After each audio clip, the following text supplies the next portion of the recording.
tidak pernah bisa terlepas dari manusia yang munafik.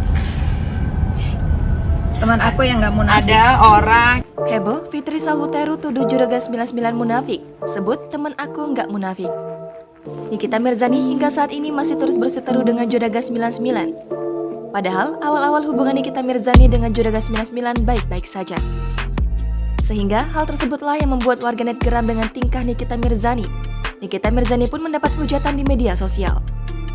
Untuk kesekian kalinya, Fitri Salhuteru dan Nikita Mirzani kembali menyerang Juragan 99.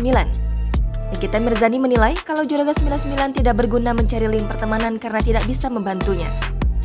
cari-cari link banyak, deketin orang supaya bisa dapat linknya, supaya bisa membantunya. Padahal yang dicari linknya banyak itu nggak bisa ngebantu apa-apa, cuma mau duitnya. Nah sekarang lu tebar deh tuh duit lu cari bantuan deh tuh untuk melawan gue. Nikita Mirzani menantang Juragan 99 menebar uang untuk mencari bantuan mengalahkannya.